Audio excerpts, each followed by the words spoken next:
Hey guys, it's Liam Caddison here, and we're reacting to Angel, episode number 3 of season 2. Looking forward to getting into this episode after what has been a great first episode, and then an extraordinary, impeccable, and wonderfully done second episode, which I still maintain my belief that it's one of the best episodes of Angel's entirety thus far. It was just very moving. It was great having an exploration into Angel's past, like 50 years before he met Buffy. And yeah, it was just incredibly moving and just well executed. I just really enjoyed it, and I can't wait to see what episode 3 has in store, especially with the fact that Angel Investigations, they have a new base of operations, with them using the hotel from episode 2 that was abandoned.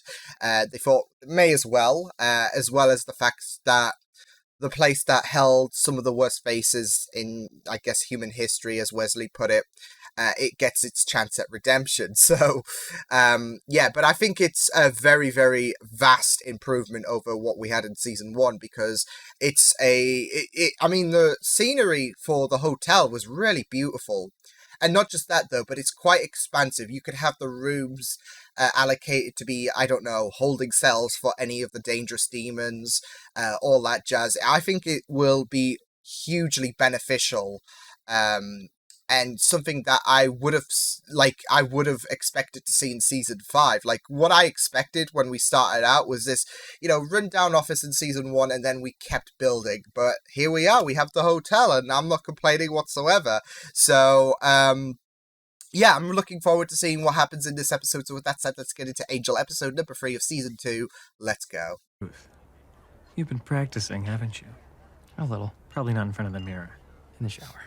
Yeah, and so shows. Who doesn't? You really put your heart into it. Question is, what happens to it now? I need to hear Angel sing "Send the Clowns." It may not be beaten, but it can still break. If I had my way, It's got a voice though. Not gonna lie.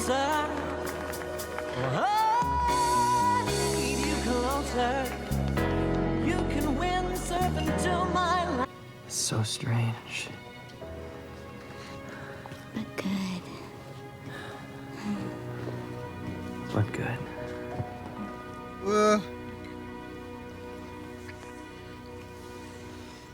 Somebody get these two love vamps a room. I mean, technically.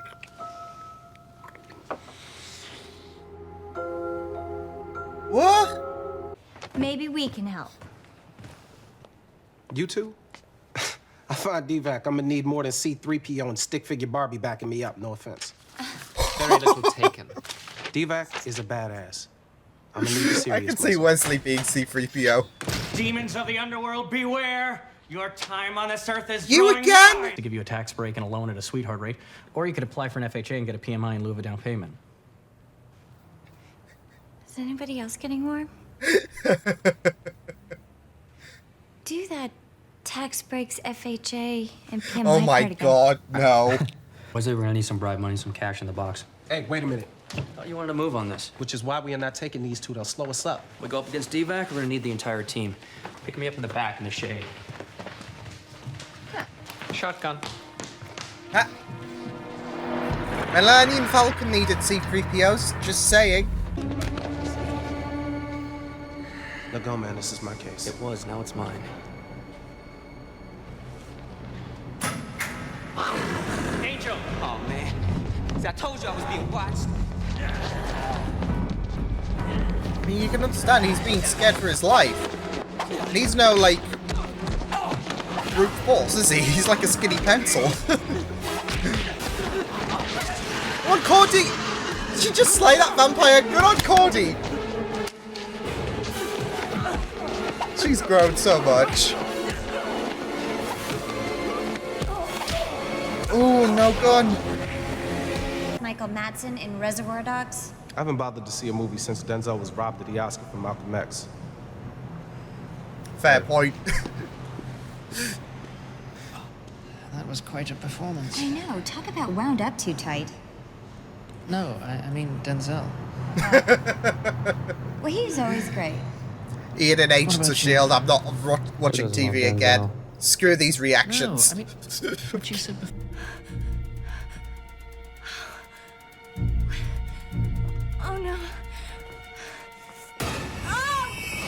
Oh, gun?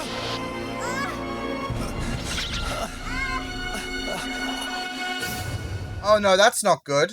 I told you it would stop.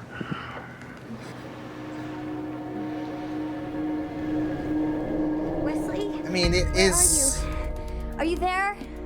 a matter of Wesley? intrigue to return to these dreams. Where are you guys? Just how can he be able to don't do know it what and to I do. can't whenever I have a good dream? Is he practicing? Yeah, he is, isn't he? What are you doing? I'm saving you from a killer demon. Gun's in trouble. Can't breathe. Gun can't breathe? It's quite all right. Now about the naked thing. I'll get dressed. Much appreciated. Oh. No. Hit for me all you want. Just do it back at your place. I'm not leaving your side until I know you're safe. Not in the market for a sidekick, so high heel it back on home. No. Thanks for coming. Buckle I up. mean, Drive Cody safe. is someone to listen to, Gun. So where's your car? Oh no. So, where's your car?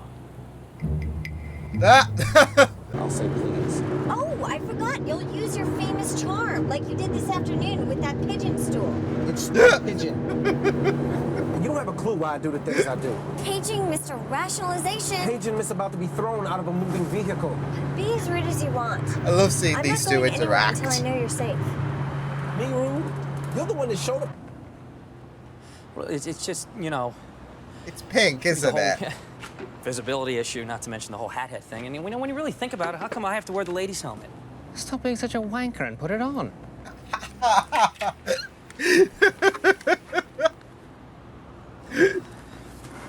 Forget that was. Looks good. Hop on board, gorgeous. You'll pay for this. Put cars alone. Yeah, well, business is business. You should think about minding your own. Things don't change. I might have to put you out of business. Uh-oh. Let's go.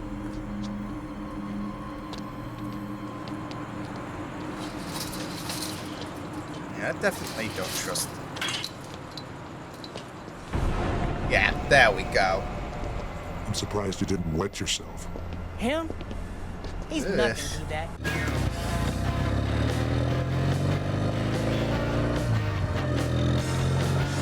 See, I think the helmet suits Angel. I'm no friend. I mean, I'm just here on business. I'm a working girl. I came out wrong. I mean, obviously, I'm not a working girl.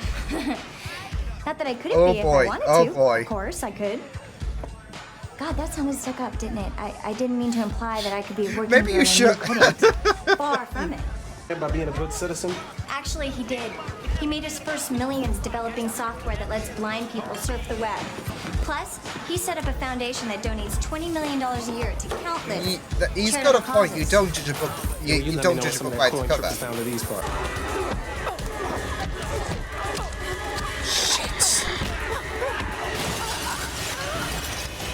Oh no, that's. Yeah, I was gonna say that was a heavy. I can never take it easy, not for a second, all right? The minute I forget that, somebody like Alana pays the price. I was gonna say that he's gonna be thinking back to his sister. Veronica. I can't stop. You can't ever keep stop.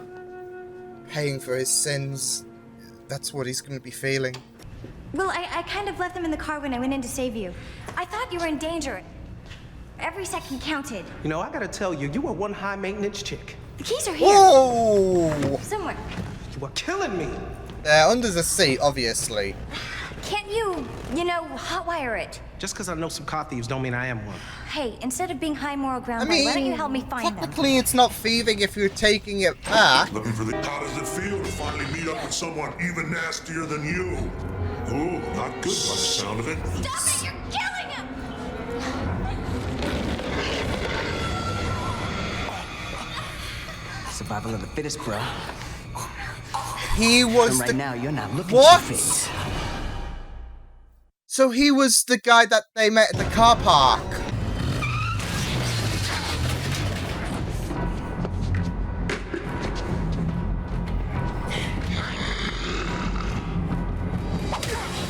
Ah!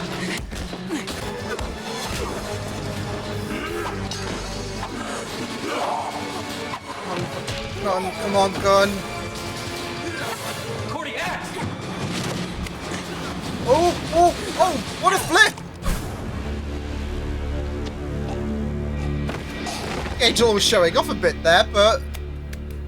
Excuse me? It's how you live your life. You don't just face danger, you create it. You're on a self-destruct mission, unless you get some help. Still living dangerously. I ain't buying none of this Despite Dionne Warwick his crap. sister. You know it's true. You need some serious saving. Looks like I've got my work cut out for me. Oh, is that right? It isn't. Now you give, and you give, and you give. I'm used to it. Is he saying this, or is this Always her? the protector, never the protected. I have so many things to make up for. And you have.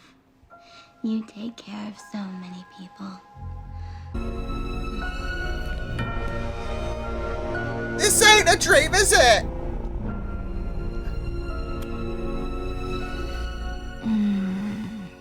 I could just eat you up. Please don't. Jesus, this is... I mean... It's crazy. It's mental. It's... Yeah. Jesus, Darla is... I am liking what they're doing with her so far. Like, I mean... We haven't had too much of her, but that alone is just really haunting with how she's able to reach to him whilst he's asleep. It's really crazy, and like I said in the finale of season 1, I think I said it, but either way, I'm not ready. I am not ready for what lengths they're gonna go regarding Darla. And this is the thing. Angel seems to be like compelled by these dreams of Darla. It's kind of like an addiction. He's sleeping a lot more than usual because he's being roped in, and it's not like a nightmare. Like you have a nightmare, you wake up, you try to wake up instantly. He's becoming compelled. It's quite the opposite. So it's really, really, yeah. Oof. So yeah, I loved going into that exploration to Gunn's character. And it was just really good. It was heartbreaking because I think the main emphasis from this, I mean, apart from going into the Darla dream sequences, which we'll go on to in a minute, but the main emphasis for this story exploration was the fact that Gunn, months on from his sister's death, that pain is still haunting him, and it's going to be a long time until he is able to forgive himself. With the show being about characters' redemptions, everyone in terms of Angel Investigations has their own reasoning for wanting to redeem themselves. And for Gunn, this is about Alana.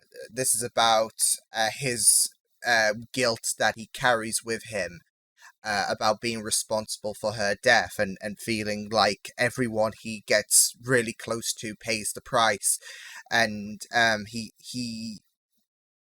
it's like he does close himself off deliberately because he doesn't want others to get hurt. He doesn't want anyone else to get caught up in his war. And it's really heartbreaking to see this tragedy behind Gunn's character, because you just feel so bad for him. I mean, it was very heartbreaking losing Alana. And it's just even more heartbreaking knowing that pain is, like, if anything, it hasn't even died down a bit from the from the moments after she actually got offed, because of course, they have that sibling connection.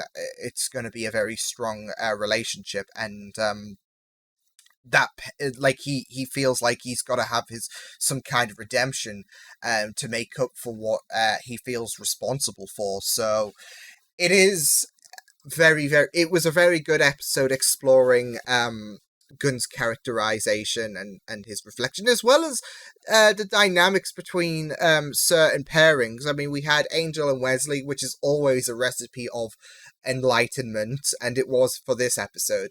But we also had the interesting pairing of Cordy and Gunn, and I think they are two very, very interesting characterizations, because you have Cordy, who is very spontaneous, and she does have that fire in her, and Gunn is very strict. He lives dangerously.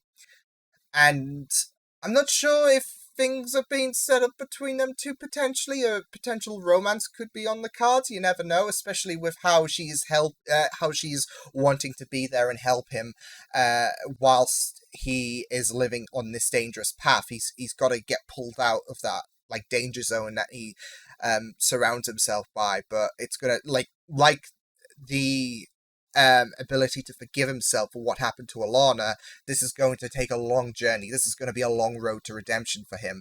But she's going to stick by him, and I think that's really great by Cordy's for Cordy. So yeah, but yeah, it does seem like a potential, blossoming of a coupling could be on the cards for both Cordy and Gunn, but we shall wait and see. But yeah, I really liked this. I liked the twist that Jamil, I think he was, the scrawny guy at the parking lot, wasn't so scrawny, was he? Yeah, because he was the Divak demon, wasn't he? Yeah, and, thinking about that reveal in tandem with him giving, him in the car park, with him worrying about Divak getting word. Funny he says that now. Yeah, it's just very interesting to look back in retrospect. But yeah, it was unexpected. I wasn't expecting anyone to be like a demon in disguise. And yeah, Divak was that. But yeah, you can there was a bit of characterization for his character. He wasn't just, oh, surprise. Yeah, he does have that hatred for Gunn specifically because Gunn thinks highly of himself, and he wants to put that to bed. He was testing out Gunn, wasn't he, by saying, "Oh, you think you're better than me? Well, yeah, let's see you weasel your way out of this one." So, yeah, he was trying to he was basically saying to Gunn, "Put your money where your mouth is," and yeah, wasn't anticipating Angel with the pink helmet. No, I just have to bring that point up because I really love the interactions between Wesley and Angel, especially in this episode. I love them entirely, but this was another testament to how great their connectivity is, because it's just so bizarre, it's just so fun, and yeah, this episode was no stranger to that with Angel and with Wesley waking up Angel, him getting choked, and yeah, and not just that though, but Wesley teasing Angel about the pink helmet thing was just really, really good. I just love their interaction so much. They bounce off each other so well, kind of like how Gunn and Cordy do bounce off each other so well because of their personalities. So yeah, but it was pretty fun stuff. So shall we talk about Darla? Disturbing. Very, very creepy. It was just eerie. Like, you were just taking these dream sequences into account, and you were just thinking about how eerie it is, and how Angel is going back to these dreams. And yeah, she does have some kind of hold on him. But there's this idea that she's trying to rope him in, especially sexually as well. I do have the idea that she is trying to pull Angel to her side once more, because they did have a good existing history before things hit the fan between them two. So maybe she wants things back to the way they were, and this is somehow trying to plant the seeds into his mind, with her taking control, of course. But yeah, the dreams, it was great to see that. It was very eerie and very, very disturbing. And I'm really liking what we're doing with Darla's character so far. She's already setting herself up to be a very disturbing and creepy adversary for this incarnation of the Buffyverse with Angel, with her, because we did see her, of course, on Buffy season 1, but that was really, really brief, wasn't it? And now we're getting things more fleshed out on Angel, and it's starting to look very, very disturbing, especially that scene at the very end where she was actually there. She wasn't just in his dreams, she was there, like, yeah, creepy Darla, creepy.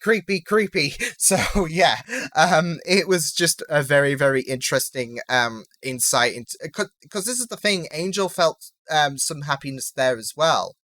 But like I said, I think that was longing for the relationship they had before things went to hell between them two, because there were, like, on both accounts there was happy memories shed between the pair.